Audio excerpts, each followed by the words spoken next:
എത്ര ഇരുട്ടറകളിൽ ഒളിപ്പിച്ചാലും ആഴങ്ങളിൽ കുഴിച്ചു മൂടിയാലും സത്യത്തിന് വെളിച്ചമുണ്ട്. അതേതെങ്കിലും ഒരു ചെറിയ വിടവിലൂടെയോ തെളിവിലൂടെയോ വെളിപ്പെടുത്തലിലൂടെയോ പുറത്തു വരും. കാലത്തിൻ്റെ സാക്ഷ്യമാണത്. നാളുകൾ കഴിയുന്തോറും നുണകൾക്ക് ആയുസ് കുറയും. സത്യം കൂടുതൽ ശക്തമായി തെളിയിക്കപ്പെടും. സത്യം എപ്പോഴും നീതിക്കൊപ്പമായിരിക്കും. അതിനെ താൽക്കാലികമായി മൂടിവെക്കാൻ സാധിക്കുമെങ്കിലും എന്നേക്കുമായി ഇല്ലാതാക്കാൻ ആർക്കും കഴിയില്ല. കുറ്റകൃത്യങ്ങളുടെ ചരിത്രം പരിശോധിച്ചാൽ ഇതുപോലുള്ള പല കഥകളുമുണ്ട്. ധർമ്മസ്ഥലയിലെ നിഗൂഢമായ രഹസ്യങ്ങൾ മുതൽ കൊച്ചിയിലെ സെക്സ് റാക്കറ്റ് കേസും ബംഗളൂരുവിൽ മലയാളി യുവതിയെ പീഡിപ്പിച്ച സംഭവം ഉൾപ്പെടെ വിശദമായി പരിശോധിക്കണം. അതിലേക്ക് പോകും മുൻപ് മലപ്പുറം വളാഞ്ചേരിയിൽ 17-കാരനെ അച്ഛൻ കൊലപ്പെടുത്തിയ കേസിലേക്കാണ് സ്വാഗതം.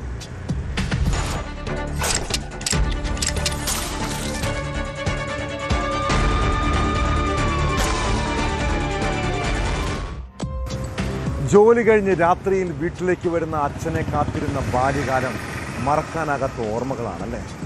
അച്ഛൻ കൊണ്ടുവരുന്ന മിഠായിയും പലഹാരങ്ങളും കഴിച്ചതു മാത്രമല്ല, ആ നെഞ്ചത്ത് കിടന്നുറങ്ങിയതും ഒരിക്കലും മനസ്സിൽ നിന്നുമായില്ല. എന്നാൽ ചില വീടുകളിലെങ്കിലും അച്ഛനെന്ന് കേട്ടാൽ ഭയന്ന് വിറച്ചിരുന്ന കുട്ടികളുണ്ട്. രാത്രിയിൽ മദ്യപിച്ചെത്തി ഭാര്യയെയും മക്കളെയും ഉപദ്രവിക്കുന്നവർ.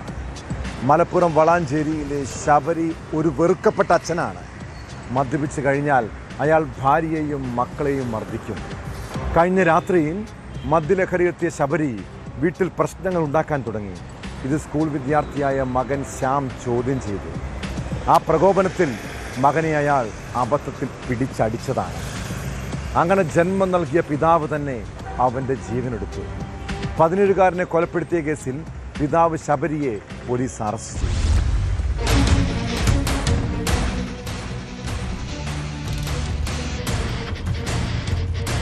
മലപ്പുറം വളാഞ്ചേരിയിലാണ് പിതാവിന്റെ അടിയേറ്റ് ചികിത്സയിലിരുന്ന മകൻ മരിച്ചത്. വളാഞ്ചേരി വൈക്കത്തൂർ പച്ചേരിയിൽ താമസിക്കുന്ന മങ്കുഴിയിൽ ശബരിയുടെ മകൻ ശ്യാംകൃഷ്ണൻ എന്ന 17-കാരനാണ് മരിച്ചത്. വെള്ളിയാഴ്ച രാത്രി 10:30 മദ്യലഹരിയിലായിരുന്നു മർദ്ദനം.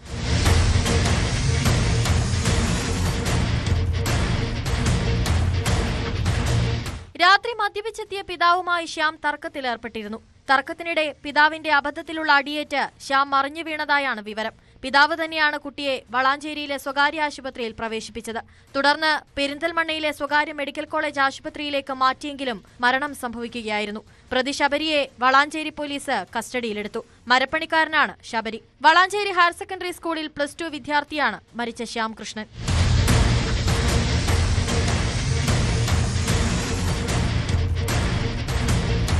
ന്യൂസ് 18 തിരൂർ. മോഡലിംഗിന്റെ മറവിൽ പെൺവാണിഭം നടത്തിയ സെക്സ് റാക്കറ്റ് സംഘങ്ങൾ ദുബായിലേക്ക് കടത്തിയത് മലയാളികളെ മാത്രമാണോ? ബിലാലും കൂട്ടാളികളും എത്ര നാളായി യുവതികളെ വിദേശത്തേക്ക് കടത്തുന്നുണ്ട്? പോലീസിന്റെ അന്വേഷണത്തിൽ പുറത്തുവരുന്നത് ഞെട്ടിപ്പിക്കുന്ന വിവരങ്ങളാണ്.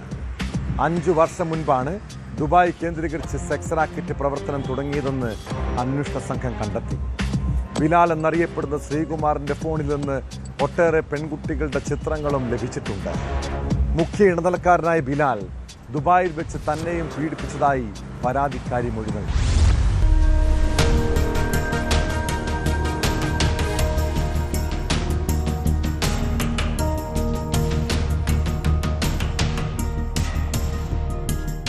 മോഡലിംഗിന്റെ മറവിൽ കൊച്ചി കേന്ദ്രീകരിച്ച് നടന്ന പെൺവാണിഭ കേസിൽ അറസ്റ്റിലായ മുഖ്യ സൂത്രധാരൻ ബിലാലിന്റെ മൊബൈൽ ഫോണിൽ നിന്ന് നിരവധി ഡിജിറ്റൽ തെളിവുകൾ പോലീസ് കണ്ടെടുത്തു. കേരളത്തിലെയും ഇതര സംസ്ഥാനങ്ങളിലെയും ഒട്ടേറെ യുവതികളുടെ വിവിധ പോസ്റ്റുകളിലുള്ള ചിത്രങ്ങളും രഹസ്യ ദൃശ്യങ്ങളുമാണ് സൈബർ സെല്ലിന്റെ സഹായത്തോടെ അന്വേഷണ സംഘം കണ്ടെടുത്തത്. കേസിലെ മുഖ്യ ഇടനിലക്കാരൻ ബിലാൽ പീഡിപ്പിച്ചതായി ഒരു പരാതിക്കാരിയുടെ മൊഴിയുണ്ട്. ദുബായിൽ വെച്ചായിരുന്നു പീഡനം. റാക്കറ്റിന്റെ പ്രവർത്തനങ്ങൾക്കായി ബിലാൽ നിരവധി സിമ്മുകളും ബാങ്ക് അക്കൗണ്ടുകളും ഉപയോഗിച്ചിരുന്നു. ഈ യുവതികളെ വലയിലാക്കാൻ ബിലാൽ നടത്തിയ വാട്സാപ്പ് ചാറ്റുകളും പുറത്തുവന്നു. കെണിയിൽപ്പെടുന്ന പെൺകുട്ടികളുടെ ചിത്രങ്ങൾ ഇയാൾ രാജ്യാന്തര അശ്ലീല സൈറ്റുകളിലെയും ഡാർക്ക് വെബിലെയും പ്രമുഖ ടെലഗ്രാം ഗ്രൂപ്പുകളിലേക്ക് പണം വാങ്ങി ഷെയർ ചെയ്തതായി പോലീസ് സ്ഥിരീകരിച്ചു.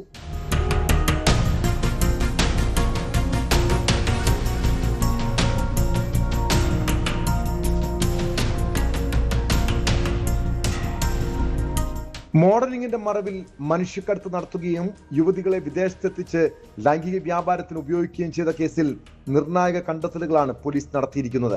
5 വർഷം മുൻപ് കോവിഡിന് ശേഷമാണ് തങ്ങൾ യുവതികളെ വിദേശത്തേക്ക് കടത്തുകയും ദുബായ് കേന്ദ്രീകരിച്ച് സെക്സ് റാക്കറ്റിന് നേതൃത്വം നൽകി തുടങ്ങിയതെന്നും പ്രതികളുടെ മൊഴിയിലുണ്ട്. സിന്ധുവിന്റെയും ബിലാലിന്റെയും മൊഴികളാണ് ഇതിൽ പ്രധാനം. ഇവരുടെ പ്രവർത്തനം സംബന്ധിച്ചും പോലീസിന് വ്യക്തത കൈവന്നിട്ടുണ്ട്. ദുബായിലെത്തിയ ശേഷം യുവതികളെ അന്യായമായി തടങ്കലിൽ പാർപ്പിച്ച് ഇവരുടെ ചിത്രങ്ങളെടുത്ത് ആവശ്യക്കാർക്ക് അയച്ചു കൊടുക്കും. അതിനുശേഷം ഡീൽ ഉറപ്പിക്കും. ലക്ഷങ്ങളുടെ ഇടപാടുകളാണ് നടന്നിട്ടുള്ളത്. ആവശ്യക്കാരെത്തി യുവതികളെ ബലാത്സംഗത്തിന് ഇരയാക്കുകയാണ് ചെയ്തിരുന്നത്. പീഡനത്തിന്റെ ദൃശ്യങ്ങൾ മൊബൈൽ ഫോണിൽ പകർത്തുകയും ഇത് കാണിച്ച് ഭീഷണിപ്പെടുത്തി വീണ്ടും യുവതികളെ പീഡനത്തിന് ഇരയാക്കുകയുമായിരുന്നു. കൊടിയ പീഡനങ്ങളാണ് യുവതികൾക്ക് ഏറ്റുവാങ്ങേണ്ടി വന്നത്. സെക്സ് റാക്കറ്റ് തുടങ്ങിയ ശേഷമാണ് പ്രതികൾ സിന്ധുവിന്റെ നേതൃത്വത്തിൽ ഇവന്റ് മാനേജ്മെന്റ് കമ്പനി തുടങ്ങിയത്. ഇവന്റ് മാനേജ്മെന്റ് കമ്പനിയുടെ മറവിലാണ് ചിട്ടയായി പ്രതികൾ കുറ്റകൃത്യം നടപ്പാക്കിയിരുന്നത്. സിന്ധുവിന്റെ ഇവന്റ് മാനേജ്മെന്റ് കമ്പനിയുടെ സപ്ലൈ ഏജന്റ് എന്ന നിലയിലാണ് ശ്രീകുമാർ പ്രവർത്തിച്ചു വന്നത്. യുവതികളെ എത്തിക്കുന്ന മുറയ്ക്കാണ് ഇയാൾക്ക് പണം കൈമാറിയിരുന്നത്. പ്രതികൾ തമ്മിൽ നിരവധി ബാങ്ക് ഇടപാടുകൾ നടത്തിയിട്ടുണ്ടെന്നും പോലീസ് കണ്ടെത്തി.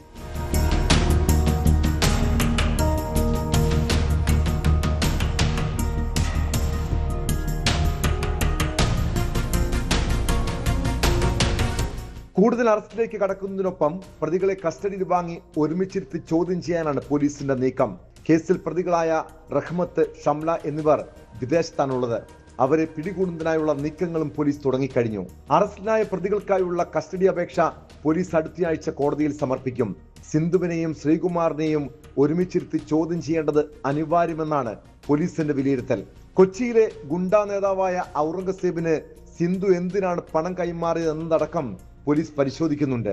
കേരളത്തിന് പുറത്തുനിന്നും ഇവർ യുവതികളെ ജോലി വാഗ്ദാനം ചെയ്ത് ദുബായിലെത്തിച്ച് പീഡനത്തിന് ഇരയാക്കിയിട്ടുണ്ടെന്നും പോലീസിന് വിവരം ലഭിച്ചു.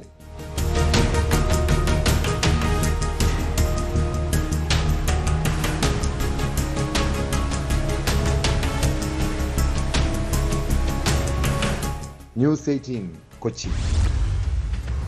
ആൺ സുഹൃത്തുക്കൾ താമസിക്കുന്ന വീട്ടിൽ ഒരു പെൺകുട്ടി തനിച്ചു പോയാൽ എന്താണ് പ്രശ്നം?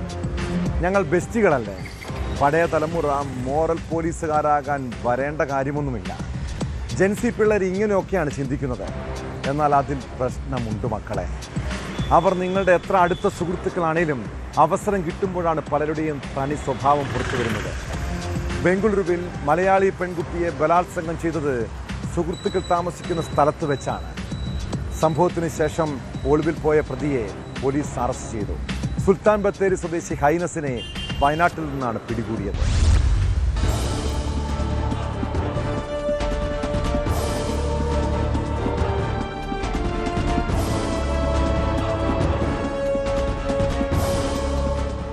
ഈ മാസം 11-ന് മടിവാളയിലെ സുഹൃത്തുക്കളുടെ താമസ സ്ഥലത്ത് വെച്ച് 20-കാരിയായ പെൺകുട്ടിയെ ബലാത്സംഗം ചെയ്തതായാണ് കേസ്. ബംഗളൂരുവിൽ പഠിക്കുന്ന കോട്ടയം സ്വദേശിയായ പെൺകുട്ടി പഠനത്തോടൊപ്പം സുഹൃത്തുക്കൾ നടത്തുന്ന മോമോസ് ഷോപ്പിൽ പാർട്ട് ടൈം ജോലി ചെയ്തിരുന്നു. ഇതിനു സമീപം സുഹൃത്തുക്കളുടെ താമസ സ്ഥലത്ത് വിശ്രമിക്കുമ്പോഴാണ് പ്രതി ഹൈനസ് പെൺകുട്ടിയെ പീഡിപ്പിച്ചത്. സംഭവത്തിൽ പിറ്റേ ദിവസം തന്നെ മടിവാള പോലീസ് സ്റ്റേഷനിലെത്തി പരാതി നൽകിയിട്ടും കേസെടുക്കാൻ തയ്യാറായില്ലെന്നും പോലീസ് ഉദ്യോഗസ്ഥർ പരാതി നൽകരുതെന്നാണ് ആവശ്യപ്പെട്ടതെന്നും പെൺകുട്ടി ആരോപിച്ചിരുന്നു. വെർജിനാണോ എന്ന് ചോദിച്ച് അപമാനിക്കുകയും ചെയ്തു. മടിവാള പോലീസ് കേസെടുക്കാൻ തയ്യാറാകാതിരുന്നതോടെ പെൺകുട്ടിയും സുഹൃത്തുക്കളും ബംഗളൂരു നോർത്ത് ഈസ്റ്റ് DCPയെ സമീപിച്ചു. തുടർന്ന് DCPയുടെ നിർദ്ദേശപ്രകാരമാണ് മെയ് 18-ന് FIR രജിസ്റ്റർ ചെയ്തത്. ഇതോടെ ഒളിവിൽ പോയ പ്രതിയെ കഴിഞ്ഞ ദിവസം വൈകിട്ട് വയനാട്ടിൽ നിന്ന് കർണാടക പോലീസ് പിടികൂടുകയായിരുന്നു.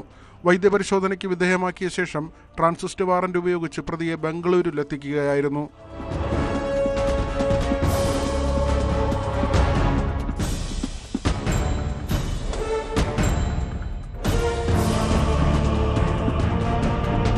പെൺകുട്ടിയുടെ സുഹൃത്തുക്കൾ മടിവാളയിൽ ഷോപ്പ് ആരംഭിച്ചപ്പോൾ ഇതിനുവേണ്ട സ്ഥലം കണ്ടെത്തി നൽകിയതും മറ്റു സഹായങ്ങൾ നൽകിയതും ഹൈനസായിരുന്നു. എന്നാൽ സ്ഥാപനം നഷ്ടത്തിലായതോടെ വിൽക്കാൻ തീരുമാനിച്ചു. ഇതുമായി ബന്ധപ്പെട്ട കാര്യങ്ങൾ സംസാരിക്കാനായാണ് ഹൈനസ് ഇവിടെ എത്തിയതെന്നാണ് വിവരം. പെൺകുട്ടി ഉന്നയിച്ച ആരോപണം വിവാദമായതിന് പിന്നാലെ മടിവാള സ്റ്റേഷനിലെ ഉദ്യോഗസ്ഥനെതിരെ വകുപ്പുതല നടപടിയെടുത്തിരുന്നു. ഇയാളെ സ്റ്റേഷൻ ചുമതലകളിൽ നിന്ന് മാറ്റി നിർത്തുകയും വകുപ്പുതല അന്വേഷണത്തിന് ഉത്തരവിടുകയും ചെയ്തിട്ടുണ്ട്. പ്രതി ഹൈനസ് നിലവിൽ ജുഡീഷ്യൽ കസ്റ്റഡിയിലാണുള്ളത്.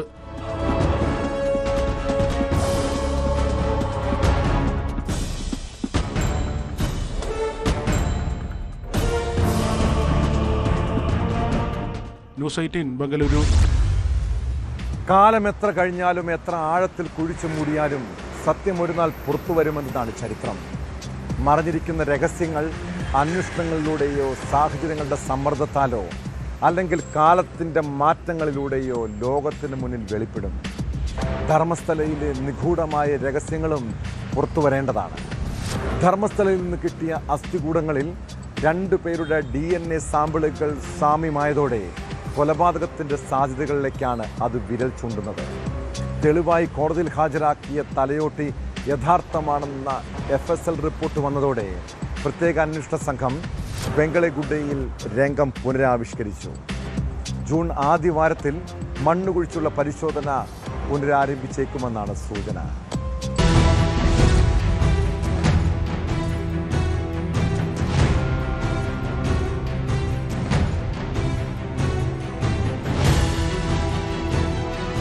ധർമ്മസ്ഥലയിൽ പ്രായപൂർത്തിയാകാത്ത പെൺകുട്ടികളെ ഉൾപ്പെടെ ബലാത്സംഗം ചെയ്ത് കൊലപ്പെടുത്തിയെന്ന ആരോപണത്തിൽ നിർണായക തെളിവായി മാറുകയാണ് ഫോറൻസിക് പരിശോധനാ ഫലം. 8 അസ്ഥികൂടങ്ങളും 1000-ഓളം മനുഷ്യ അസ്ഥികൂട അവശിഷ്ടങ്ങളുമാണ് ബംഗളൂരുവിലെ ഫോറൻസിക് സയൻസ് ലാബോറട്ടറിയിൽ പരിശോധന നടത്തിയത്. ഇവയിൽ കൊലപാതക ലക്ഷണങ്ങളുണ്ടെന്നാണ് പരിശോധനാ ഫലം. ഇതോടെ അന്വേഷണം മറ്റൊരു തലത്തിലേക്ക് മാറി. സംഭവത്തിന് തെളിവായി കേസിലെ ആദ്യ സാക്ഷി ചിന്നയ്യ കോടതിയിൽ ഹാജരാക്കിയ തലയോട്ടിലെ മണ്ണിന്റെ അംശം ബംഗളഗുഡയിലെ മണ്ണുമായി സാമ്യമുള്ളതായും ഫോറൻസിക് പരിശോധനയിൽ കണ്ടെത്തി. ഇതോടെ തെളിവിനായി വ്യാജ തലയോട്ടി ഹാജരാക്കിയെന്ന വാദവും പൊളിയുകയാണ്. ഇതേ തുടർന്നാണ് SIT സംഘം ബംഗളഗുഡയിലെത്തി രംഗം പുനരാവിഷ്കരിച്ചത്. ചെന്നൈക്ക് വേണ്ടി വിറ്റൽ ഗൌഡ തലയോട്ടി എടുക്കുന്നത് കണ്ടുവെന്ന മൊഴി നൽകിയ കേസിലെ സാക്ഷി പ്രദീപ് കുലാലിനോടൊപ്പം എത്തിയാണ് പുനരാവിഷ്കരണം നടത്തിയത്. അന്നേ ദിവസം നടന്ന സംഭവങ്ങൾ അന്ന് ധരിച്ചിരുന്ന വസ്ത്രങ്ങൾ ഉൾപ്പെടെ ഉപയോഗിച്ചാണ് രംഗം പുനരാവിഷ്കരിച്ചത്.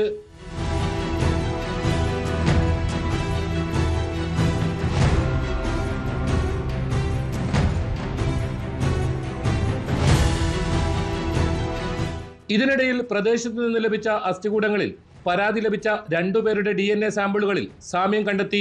ഇതോടെ അന്വേഷണത്തിൽ കൂടുതൽ അസ്ഥികൂടാവശിഷ്ടങ്ങൾ തിരിച്ചറിയാൻ കഴിയുമെന്ന പ്രതീക്ഷയിലാണ് SIT. ജൂൺ ആദ്യവാരത്തിൽ മണ്ണ് കുഴിച്ചുള്ള പരിശോധന പുനരാരംഭിച്ചേക്കുമെന്നാണ് പുറത്തുവരുന്ന വിവരം. ഇതുവരെയുള്ള അന്വേഷണ പുരോഗതി റിപ്പോർട്ട് ബെൽത്തങ്ങാടി കോടതിയിൽ സമർപ്പിച്ചതിന് ശേഷമായിരിക്കും അന്തിമ തീരുമാനം. ബംഗളഗുഡയിൽ നടന്നത് കൂട്ടക്കൊലപാതകമെന്ന് ശാസ്ത്രീയ തെളിവുകളിൽ സൂചന വന്നതോടെ കേസിന്റെ ഗൗരവം വർദ്ധിച്ചിട്ടുണ്ട്. ആരോപണം ഉന്നയിച്ച ചിന്നയ്യ കൂറുമാറിയതിനെക്കുറിച്ചും അന്വേഷണമുണ്ടാകും. ഉത്തരം കിട്ടാത്ത നിരവധി ചോദ്യങ്ങളാണ് ധർമ്മസ്ഥലയിൽ ഇപ്പോഴും ബാക്കിയാവുന്നത്. പുതിയ തെളിവുകൾ പുറത്തു വന്നതോടെ മണ്ണിൽ കുഴിച്ചുമൂടപ്പെട്ട സത്യങ്ങൾ മറനീക്കി പുറത്തുവരുമെന്ന പ്രതീക്ഷയിലാണ് സൗജന്യ ആക്ഷൻ കമ്മിറ്റി പ്രവർത്തകരും ഉറ്റവരെ നഷ്ടപ്പെട്ട് SITയിൽ പരാതി നൽകി കാത്തിരിക്കുന്ന മറ്റ് കുടുംബാംഗങ്ങളും.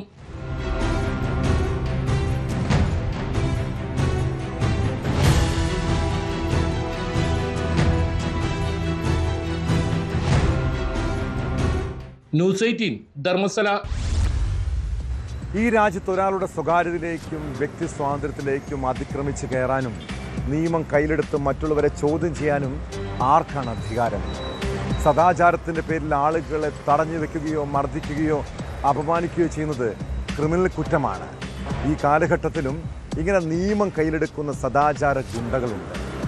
കോഴിക്കോട് പെരുവണ്ണാമുഴിയിൽ ഓട്ടോ ഡ്രൈവർ രാജീവന് നേരെ നടന്ന മോറൽ പോലീസ് ലംഘനക്കാണ്. അങ്ങാടിയിൽ നിന്ന് ഓട്ടം പോയ രാജീവൻ യാത്രികയായ സ്ത്രീയെ ഇറക്കി തിരിച്ചു വരുന്നതിനിടെ ഒരു സംഘം തടഞ്ഞു നിർത്തി മർദ്ദിച്ചെന്നാണ് പരാതി.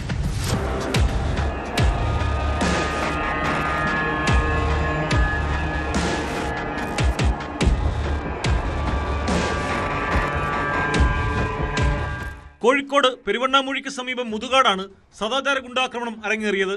മുതുകാട് അങ്ങാടിയിലെ ഓട്ടോ ഡ്രൈവറായ വണ്ണാറത്ത് രാജീവനാണ് ക്രൂരമായ മർദ്ദനമേറ്റത്. വെള്ളിയാഴ്ച രാത്രി 7 മണിയോടെ ചെങ്കോട്ടക്കൊല്ലി എന്ന സ്ഥലത്ത് വെച്ചായിരുന്നു സംഭവം. നാട്ടുകാരായ അശ്വിൻ, വിഷ്ണു എന്നിവരുടെ നേതൃത്വത്തിലുള്ള സംഘമാണ് ചോദ്യം ചെയ്യുകയും തുടർന്ന് ക്രൂരമായി മർദ്ദിക്കുകയും ചെയ്തതെന്ന് പരാതിയിൽ പറയുന്നു. രാജീവന്റെ തലപിടിച്ച് സമീപത്തെ പോസ്റ്റിൽ ഇടിപ്പിച്ചു. മർദ്ദനമേറ്റ അവശനായ രാജീവൻ കുതറിമാറി സമീപത്തെ ഒരു വീട്ടിലേക്ക് ഓടിക്കയറിയാണ് ജീവൻ രക്ഷപ്പെടുത്തിയത്. അവനങ്ങ് പോയി കഴിഞ്ഞാൽ നിങ്ങളെന്ത് വർത്താനം പറഞ്ഞു കഴിഞ്ഞാൽ ആരെ കൊണ്ടുവരക്കും നേരത്തെ ഒന്നാ പറഞ്ഞതെന്ന് ചോദിച്ച് പിന്നെ ഒന്നും ഓർമ്മയില്ല. പിന്നെ അടിയാ, കാലുകൊണ്ടുള്ള ചവിട്ടും അടിയും, തലയെല്ലാം പോസ്റ്റിനടിച്ച് അവിടെ ചതവും മുറിവും എല്ലാം ഉണ്ട്. അന്നേ പിന്നെ ഞാൻ നല്ല കാർച്ച ഉള്ളതുകൊണ്ട് പിന്നെ അടുത്തുള്ള ആളുകളൊക്കെ ഓടി വന്ന് എന്നിട്ട് ഇവരെ എന്നെ അവിടെ ഇട്ടേച്ച് പോയി. പിന്നെ ഞാൻ അവിടെ നിന്ന് എഴുന്നേറ്റ് അടുത്തുള്ളൊരു വീടുണ്ടായിരുന്നു, അവിടെ ഓടി കയറി. വീട്ടുകാർ വിവരമറിയിച്ചതിനെ തുടർന്ന് മുതുകാട് ടൗണിലെ മറ്റ് ഓട്ടത്തൊഴിലാളികൾ സ്ഥലത്തെത്തി രാജീവനെ പേരാമ്പ്ര താലൂക്ക് ആശുപത്രിയിൽ പ്രവേശിപ്പിച്ചു. നിലവിൽ രാജീവൻ ആശുപത്രിയിൽ ചികിത്സയിലാണ്. തൊഴിലാളിക്ക് നേരെയുണ്ടായ സദാചാര ഗുണ്ടാക്രമണത്തിൽ ശക്തമായ പ്രതിഷേധമാണ് പ്രദേശത്തുയരുന്നത്. അക്രമികളെ ഉടൻ അറസ്റ്റ് ചെയ്യണമെന്ന് ആവശ്യപ്പെട്ട് മുതുകാട് ടൗണിൽ സംയുക്ത ഓട്ടോ ട്രേഡ് യൂണിയനുകളുടെ നേതൃത്വത്തിൽ സൂചനാ പണിമുടക്ക് നടത്തി. സംഭവത്തിൽ പെരുവണ്ണാമൂഴി പോലീസ് അന്വേഷണം ആരംഭിച്ചിട്ടുണ്ട്.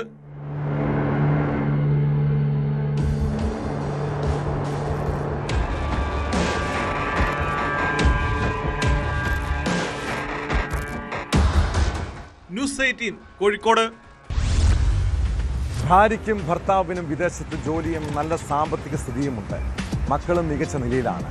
ഇങ്ങനെയുള്ള മനുഷ്യരുടെ ജീവിതം വളരെ സന്തോഷകരമായിരിക്കും അല്ലേ? എന്നാൽ നമ്മൾ പുറമേ കാണുന്നത് പോലെയല്ല പലരുടെയും അവസ്ഥ. കൊല്ലം കടക്കൽ സ്വദേശികളായ സുഗതനും ഭാര്യ ലതയും കുടുംബസമേതം വിദേശത്തായിരുന്നു. അവധിക്ക് നാട്ടിൽ വന്ന ശേഷം തിരികെ ഗൾഫിലേക്ക് പോകാനുള്ള തയ്യാറെടുപ്പുകൾ നടക്കും. അതിനിടെ എന്താകും ഇരുവരുടെയും ജീവിതത്തിൽ സംഭവിച്ചത്? എന്തിനാകും അവർ ആത്മഹത്യ ചെയ്തത്? ഇവരുടെ മരണത്തിൽ എന്തെങ്കിലും ദുരൂഹതയുണ്ടോ? കടക്കൽ പോലീസ് കേസെടുത്ത് അന്വേഷണം ആരംഭിച്ചിട്ടുണ്ട്.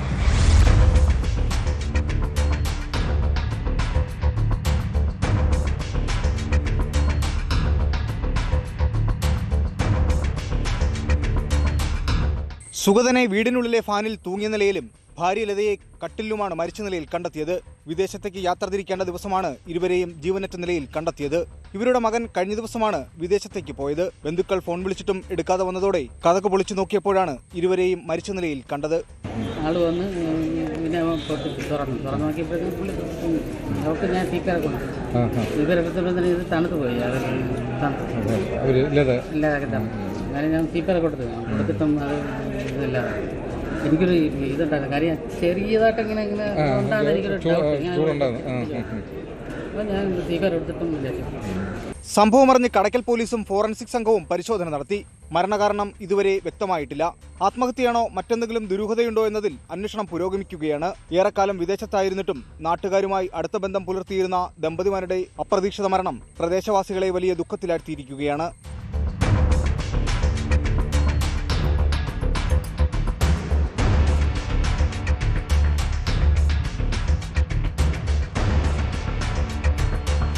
ന്യൂസ് 18 കൊല്ലം.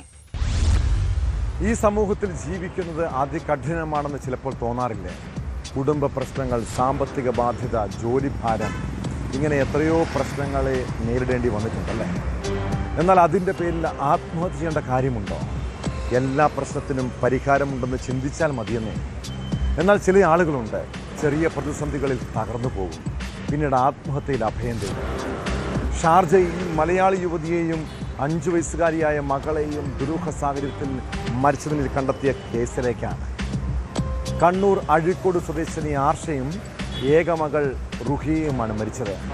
മരണകാരണം വ്യക്തമായിട്ടില്ല.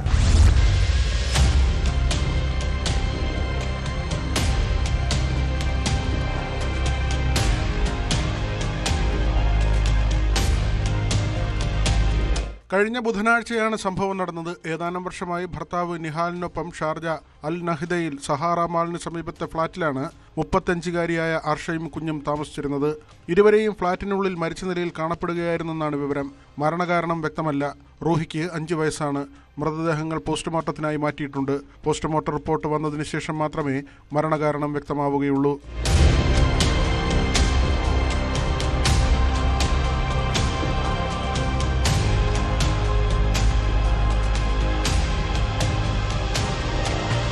സ്വന്തമായി ഓൺലൈൻ ബിസിനസ് നടത്തി വരികയായിരുന്നു ആർഷ.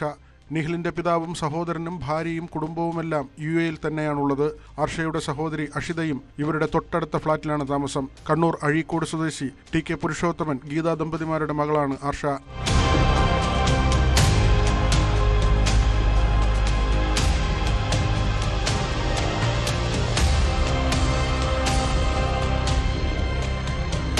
ന്യൂസ് 18 പട്ടാമ്പി.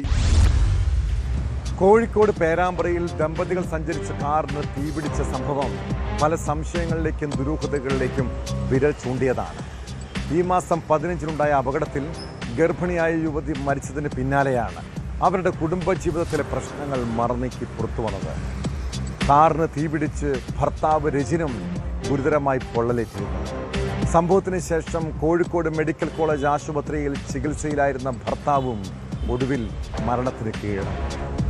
ദാമ്പത്യ പ്രശ്നം കാരണം ഭർത്താവിനെ കൊലപ്പെടുത്തി ആത്മഹത്യ ചെയ്യുകയായിരുന്നു സോനയുടെ ലക്ഷ്യമെന്ന നിഗമനത്തിലാണ് പോലീസ്.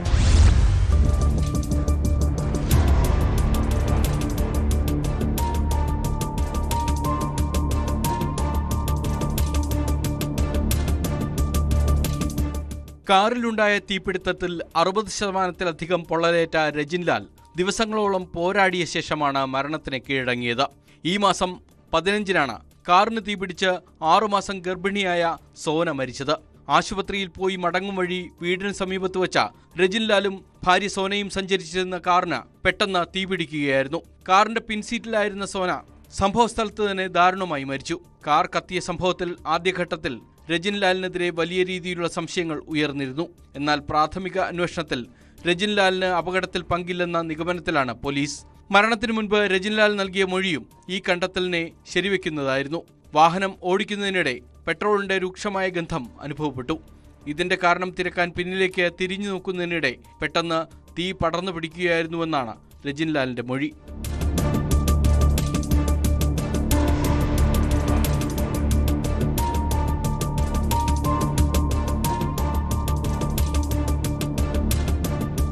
കാറിന് തീപിടിച്ച ഉടനെ രജിൻലാൽ ഡോർ തുറന്ന് പുറത്തേക്ക് ചാടിയെങ്കിലും ഗുരുതരമായി പൊള്ളലേറ്റിരുന്നു. അതേസമയം കേസിൽ ദുരൂഹത വർദ്ധിപ്പിക്കുന്ന ചില തെളിവുകളും പോലീസിന് ലഭിച്ചിട്ടുണ്ട്. അപകടം നടക്കുന്നതിന് തൊട്ടുമുമ്പ് ഒരു പെട്രോൾ പമ്പിൽ നിന്ന് മരിച്ച സോന കന്നാസിൽ പെട്രോൾ വാങ്ങുന്ന ദൃശ്യങ്ങളാണ് പോലീസിന് ലഭിച്ചത്. ദീർഘനാളത്തെ പ്രണയത്തിന് ശേഷം 3 വർഷം മുമ്പാണ് ഇരുവരും വിവാഹം കഴിച്ചത്. രജിൻലാലിന് വിവാഹേതര ബന്ധങ്ങളുണ്ടെന്ന ആരോപണത്തെ തുടർന്നും ഇരുവരും തമ്മിൽ സ്വരച്ചേർച്ചയിൽ ആയിരുന്നില്ല. വഴക്കടിച്ച് അടുത്തിടെ 6 മാസത്തോളം സോന സ്വന്തം വീട്ടിൽ പോയി നിൽക്കുകയും ചെയ്തിരുന്നു. പകമൂലം ഭർത്താവിനെ കൊന്ന് ആത്മഹത്യ ചെയ്യുകയായിരുന്നു സോന ലക്ഷ്യമിട്ടത് എന്ന നിഗമനത്തിലേക്ക് പോലീസ് എത്തിയതിനിടയിലാണ് രജിൻലാലിന്റെ മരണം.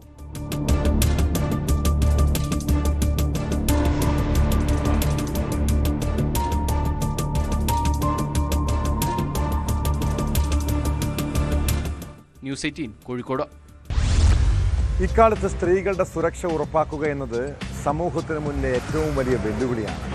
പൊതുസ്ഥലങ്ങളിലും തൊഴിലിടങ്ങളിലും ഡിജിറ്റൽ ലോകത്തും അവർ നേരിടുന്ന അക്രമങ്ങളും വിവേചനങ്ങളും വർദ്ധിച്ചു വരുന്നു. തിരുവനന്തപുരം കാട്ടാക്കട KSRTC ബസ് സ്റ്റാൻഡിൽ കിടന്നുറങ്ങുകയായിരുന്ന മാനസിക വെല്ലുവിളി നേരിടുന്ന സ്ത്രീക്ക് നേരെയാണ് ലൈംഗിക അതിക്രമം ഉണ്ടായത്. കേസിൽ നിരവധി കേസുകളിലെ പ്രതിയായ ബ്രൂസ് ഷിബുവിനെ പോലീസ് അറസ്റ്റ് ചെയ്തു. CCTV ദൃശ്യങ്ങളിൽ നിന്നാണ് ഇയാളുടെ ക്രൂരത പുറംലോകം അറിഞ്ഞത്. പിന്നീട് ഒളിവിൽ പോയ പ്രതിയെ KSRTC ജീവനക്കാർ നൽകിയ വിവരത്തെ തുടർന്ന് പോലീസ് പിടികൂടുകയായിരുന്നു.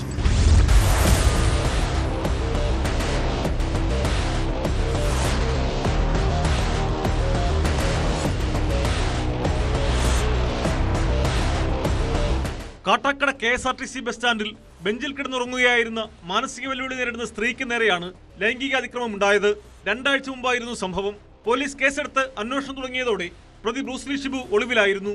ശനിയാഴ്ച രാവിലെ കാട്ടാക്കട KSRTC പരിസരത്ത് ഷിബുവിനെ കണ്ട ജീവനക്കാരാണ് പോലീസിനെ വിവരം അറിയിച്ചത്.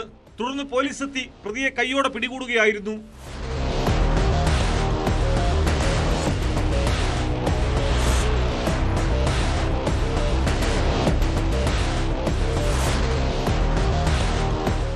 CCTV ക്യാമറ ദൃശ്യങ്ങളിൽ നിന്നാണ് KSRTC സ്റ്റാൻഡിൽ നടന്ന ഞെട്ടിക്കുന്ന സംഭവം പുറലോകം അറിയുന്നത്. KSRTC ഡിപ്പോ അധികൃതർ കൈമാറിയ ദൃശ്യങ്ങൾ പരിശോധിച്ച പോലീസിന് പ്രതിയെ സംബന്ധിച്ച് അന്ന് തന്നെ വ്യക്തത വന്നിരുന്നു. നിരവധി കേസുകൾ പ്രതിയാണ് ബ്രൂസ് ഷിബു. പീഡനത്തിനിരയായ സ്ത്രീയെ പോലീസ് പിന്നീട് കണ്ടെത്തി ഷെൽട്ടർ ഹോമിലേക്ക് മാറ്റിയിരുന്നു. ഇവരുടെ മൊഴിയുടെ അടിസ്ഥാനത്തിലാണ് പോലീസ് കേസെടുത്തത്.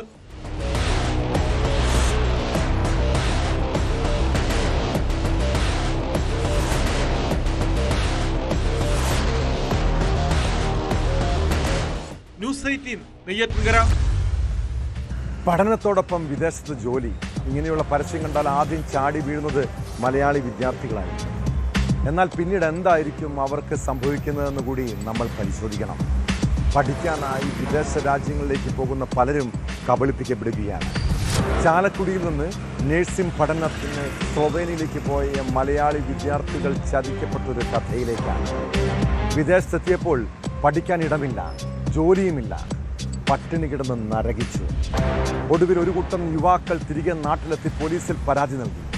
ചാലക്കുടിയിലെ ട്രാവൽ ഏജൻസി നിരവധി പേരെ തട്ടിപ്പിന് ഇരയാക്കിയെന്നാണ് വിവരം.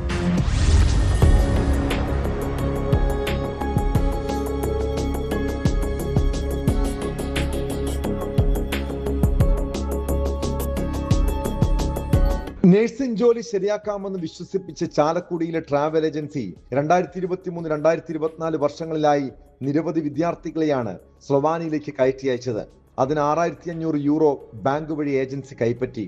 മേലൂർക്കുന്ന് സ്വദേശി ടിനി ജോർജ് അടക്കം 32 പേരാണ് ഈ ഏജൻസി വഴി ഒരേ സമയം സ്ലൊവാനിയയിലേക്ക് പോയത്.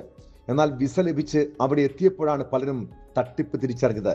ഏജൻസി വാഗ്ദാനം ചെയ്ത ജോലിയോ പഠനത്തിനായി പറഞ്ഞിരുന്ന കോളേജോ യൂണിവേഴ്സിറ്റിയോ അവിടെ ഉണ്ടായിരുന്നില്ല. ആർക്കും തന്നെ നഴ്സിംഗ് ജോലി ലഭിച്ചതുമില്ല. ഒടുവിൽ അവിടെയുള്ള മലയാളികളുടെ സഹായത്തോടെ ക്ലീനിംഗ് ജോലികൾ ചെയ്താണ് ജീവിച്ചത്. പിന്നീട് നാട്ടിലെത്തി ഈ യുവാക്കൾ പോലീസിൽ പരാതി നൽകുകയായിരുന്നു. തിരുവനന്തപുരം വെഞ്ഞാറമൂട് സ്വദേശി BR രജീഷാണ് പരാതിയുമായി ആദ്യം രംഗത്തെത്തിയത്. ഞാൻ അവിടെ പോയതിനു ശേഷം ആണ് അറിയുന്നത് ഇവര് പറഞ്ഞിട്ടുള്ള മാരിബോറിലുള്ള സ്വരോഗ് എന്ന് പറയുന്ന ഇൻസ്റ്റിറ്റ്യൂട്ട്, ആ ഇൻസ്റ്റിറ്റ്യൂട്ട് ഇപ്പോൾ നിലവിലില്ലെന്നും അതൊരു സ്കാം ആയിരുന്നു എന്നുള്ള കാര്യം. അവിടെ പോയതിനു ശേഷം ഇവർ ഞങ്ങളോട് ഓഫർ ചെയ്തിരുന്നത് കെയർ ഹോമിലെ ജോലിയും, നവസായിട്ട് തന്നെ കെയർ ഹോമിലെ ജോലിയായിരുന്നു ഓഫർ ചെയ്തിരുന്നത്. പക്ഷേ അവിടെ ചെന്നിട്ട് ഞങ്ങൾക്ക് ജോലി ചെയ്യാനോ ഒന്നിനും കഴിഞ്ഞിരുന്നില്ല. ഞങ്ങൾ അവിടെ ക്ലീനിങ് സ്റ്റാഫായിട്ടും മറ്റും വർക്ക് ചെയ്തും കുറേ ദിവസം പട്ടിണി കിടന്നുകൊണ്ടാണ് കിടന്നത്.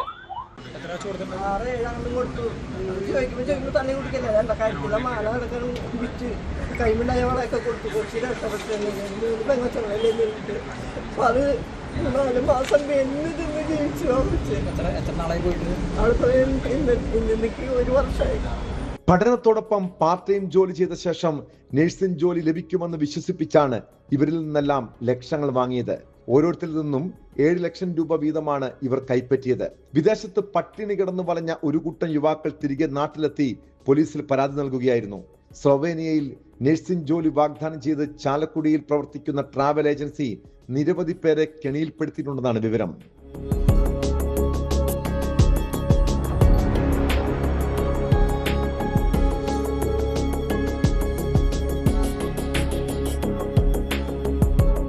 ന്യൂസ് 18 തൃശൂർ.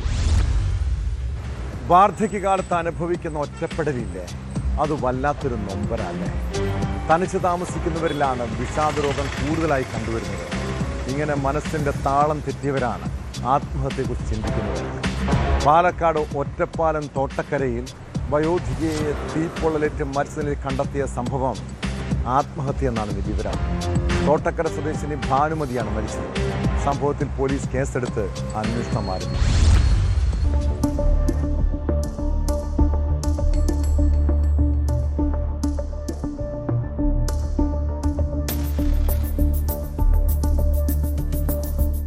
പാലക്കാട് ഒറ്റപ്പാലം തോട്ടക്കരയിലാണ് വീട്ടുമുറ്റത്ത് വയോധികയെ തീപ്പൊള്ളലേറ്റ് മരിച്ച നിലയിൽ കണ്ടെത്തിയത്. ശനിയാഴ്ച രാവിലെയായിരുന്നു സംഭവം. തോട്ടക്കര കടിശ്ശേരി വീട്ടിൽ 73-കാരി ഭാനുമതിയാണ് മരിച്ചത്. വർഷങ്ങളായി ഇവർ വീട്ടിൽ ഒറ്റയ്ക്കാണ് താമസം. സമീപത്തെ വീട്ടിൽ പാൽ വിതരണം ചെയ്യാനെത്തിയ ആളാണ് മൃതദേഹം ആദ്യം കാണുന്നത്. വീടിന്റെ മുന്നിൽ മുറ്റത്ത് കിടക്കുന്ന രീതിയിലായിരുന്നു മൃതദേഹം.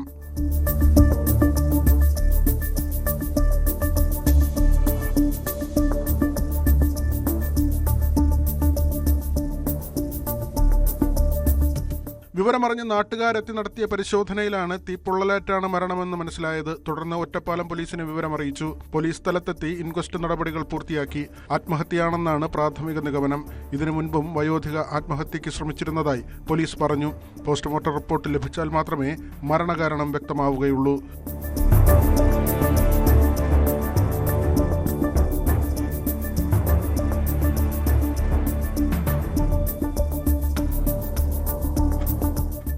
ന്യൂസ് 18 പട്ടാമ്പി.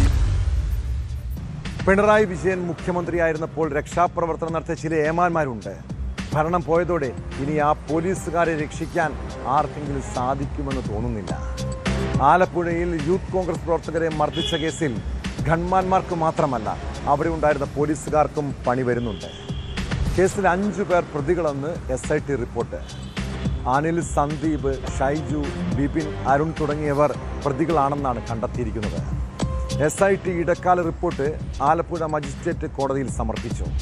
പ്രതികൾക്കെതിരെ വകുപ്പ് തല നടപടിക്ക് ഉടൻ DGPക്ക് നിർദ്ദേശം നൽകി.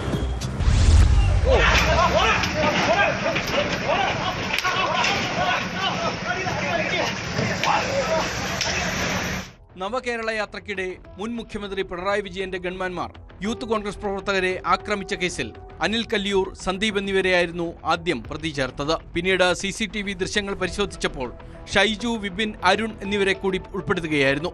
തുടർന്ന് SIT ഇടക്കാല റിപ്പോർട്ട് ആലപ്പുഴ മജിസ്ട്രേറ്റ് കോടതിയിൽ സമർപ്പിച്ചു. പ്രതികൾക്കെതിരെ വകുപ്പ് തല നടപടിക്ക് ഉടൻ DGP നിർദ്ദേശം നൽകും. ഗുരുതര ചട്ടലംഘനം നടന്നതായാണ് വിലയിരുത്തൽ. അടിയേറ്റ പ്രവർത്തകരുടെ മൊഴി SP ഷൗക്കത്ത് അലിയുടെ നേതൃത്വത്തിൽ രേഖപ്പെടുത്തി.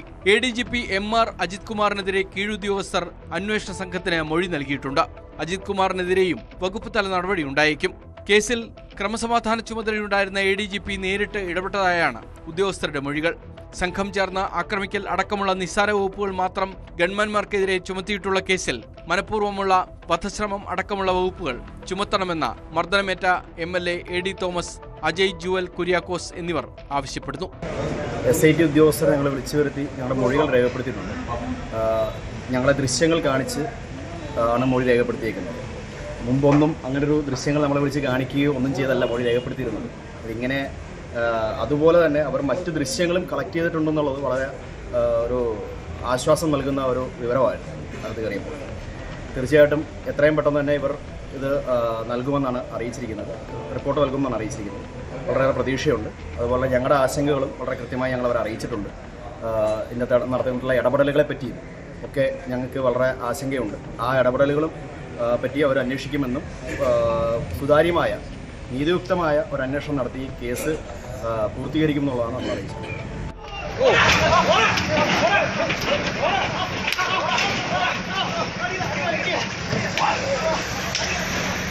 ന്യൂസ് 18 ആലപ്പുഴ. ചില കള്ളന്മാരുണ്ട്, അവസരം കിട്ടിയാൽ എന്തും മോഷ്ടിക്കും. പണവും സ്വർണവും മാത്രമല്ല, വാഹനങ്ങളും ചെറിയ വിളക്കുകളുമൊക്കെ കവർച്ച ചെയ്യുന്നത്. പെരുമ്പാവൂർ കീഴിലം സ്വദേശി ഗിരിഗാർ ഇങ്ങനെ അതിസമർത്ഥനായ കള്ളനാണ്. പെരുമ്പാവൂർ പുല്ലുപടിയിലെ ക്ഷേത്രത്തിൽ നിന്ന് തൂക്കുവിളക്കുകളാണ് ഇയാൾ കവർന്നത്. ക്ഷേത്ര ജീവനക്കാരൻ പുലർച്ചെ എത്തിയപ്പോഴാണ് മോഷണ വിവരം അറിഞ്ഞത്. പിന്നാലെ പോലീസിന്റെ മിന്നൽ പരിശോധന. ഒടുവിൽ അമ്പലക്കള്ളനെ പൊക്കുകയും ചെയ്തു. ഇയാൾ നിരവധി കേസുകളിലെ പ്രതിയെന്ന് പോലീസ് പറയുന്നു.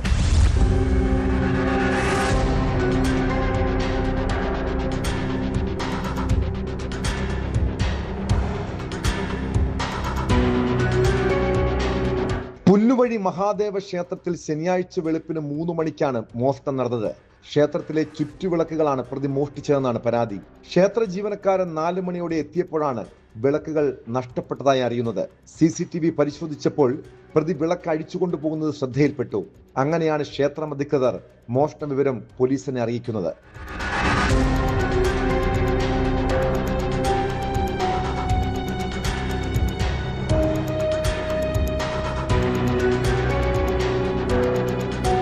പോലീസ് എത്തി നാട്ടുകാരുടെ സഹായത്തോടെ പരിശോധനകൾ നടത്തി വരവേ പ്രതിയുടെ വീട്ടിൽ നിന്ന് തന്നെ ഇയാളെ അറസ്റ്റ് ചെയ്തു.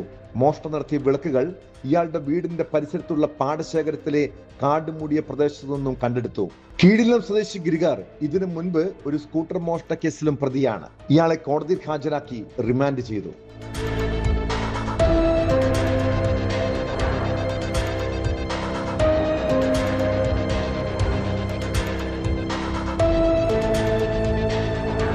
ന്യൂസ് 18 പെരുമ്പാവൂർ. നമ്മുടെ സ്വന്തം സ്ഥലത്ത് നിന്ന് സാധനങ്ങൾ കയറ്റുകയോ ഇറക്കുകയോ ചെയ്യുമ്പോൾ യാതൊരുവിധ ജോലിയും ചെയ്യാതെ തൊഴിലാളി യൂണിയനുകൾ നോക്കുകൂലി വാങ്ങിയിരുന്നൊരു കാലം ഓർക്കുന്നില്ലേ? അതൊക്കെ പിന്നീട് നിയമം മൂലം നിരോധിക്കപ്പെട്ടു. എന്നാൽ ഇപ്പോൾ ഗുണ്ടായിസം കാണിക്കുന്ന ചില തൊഴിലാളി സംഘടനകളുണ്ട്. തിരുവനന്തപുരം കല്ലമ്പലത്ത് കൂലി തർക്കത്തെ തുടർന്ന് റിട്ടയർഡ് തഹസിൽദാരെ CITU ചുമട്ടുതൊഴിലാളികൾ അസഭ്യം വിളിക്കുകയും കയ്യേറ്റം ചെയ്യാൻ ശ്രമിക്കുകയും ചെയ്തെന്ന് പരാതി. വർക്കല സ്വദേശിയും റിട്ടയർഡ് തഹസിൽദാറുമായ കരുണാനിധിയാണ് കല്ലമ്പലം പോലീസിന് പരാതി നൽകിയത്.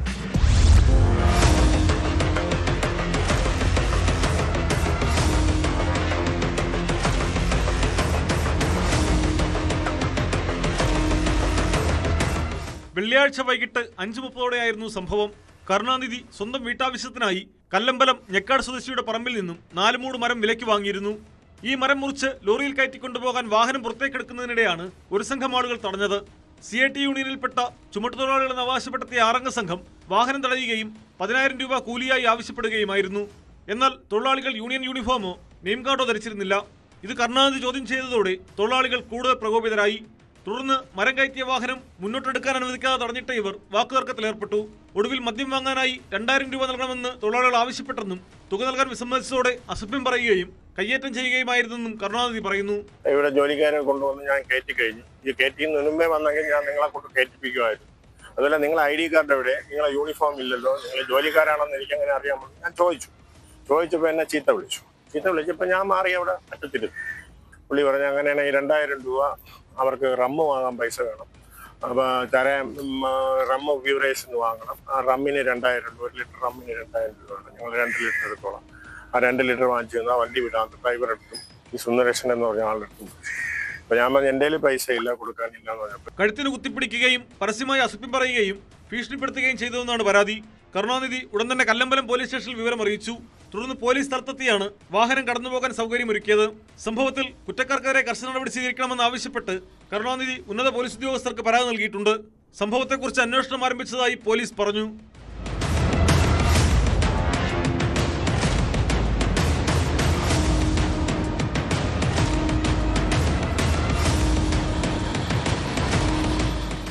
ന്യൂസ് 18 ആറ്റിങ്ങൽ. പുതിയ തലമുറ ഈ സർക്കാരിൽ നിന്നും പ്രതീക്ഷിക്കുന്ന പ്രധാന പ്രഖ്യാപനങ്ങളിലൊന്ന് കാർ മോഡിഫിക്കേഷനാണ്. മുഖ്യമന്ത്രിയുടെ വൈറലായ ആക്ഷന് ശേഷം പിള്ളേർ വലിയ ആവേശത്തിലാണ്. എന്നാൽ കാർ മോഡിഫൈ ചെയ്യാൻ അനുമതി നൽകും മുൻപ് നമ്മുടെ ഭരണകൂടം അതിൻ്റെ പ്രത്യാഘാതങ്ങളെക്കുറിച്ച് കൂടി നന്നായി ഒന്ന് പരിശോധിക്കണം കേട്ടോ. സർക്കാരിൻ്റെ അനുമതി ഇല്ലാഞ്ഞിട്ട് പോലും നാട്ടുകാർക്ക് പൊറുതിയില്ല. തിരുവനന്തപുരം വർക്കല ബീച്ചിലെ ഒരു കാഴ്ചയിലേക്കാണ്. സന്ദർശകരുടെ ജീവന് ഭീഷണി ഉയർത്തിയാണ് ആഡംബരക്കാരൻ്റെ അഭ്യാസ പ്രകടനം നടന്നത്. അവധി ദിനം ആസ്വദിക്കാനെത്തിയ കുട്ടികളടക്കമുള്ള 100 കണക്കിന് സഞ്ചാരികൾ ഭീതിയോടെ ഓടി മാറിയതിനാൽ വൻ ദുരന്തമൊഴിവായി. തീരത്തേക്ക് വാഹനങ്ങൾ ഇറക്കരുതെന്ന് പോലീസിൻ്റെയും ടൂറിസം വകുപ്പിൻ്റെയും നിർദ്ദേശങ്ങളെല്ലാം കാറ്റിൽ പറത്തിയായിരുന്നു മരണപ്പാച്ചിൽ. ആലിയിറക്കം ബീച്ചിൽ ഇത്തരം നിയമലംഘനങ്ങൾ പതിവ് കാഴ്ചയാണെന്ന് നാട്ടുകാർ പറയുന്നു. ഇനി ഈ കോപ്രായത്തിനെല്ലാം അനുമതി നൽകിയാലുള്ള അവസ്ഥ എന്താണെന്ന് ഓർക്കുമ്പോഴാണ് ആശങ്ക. ഇതോടെ പോലീസ് പട്രോൾ പൂർണ്ണമാകുന്നു. നമസ്കാരം.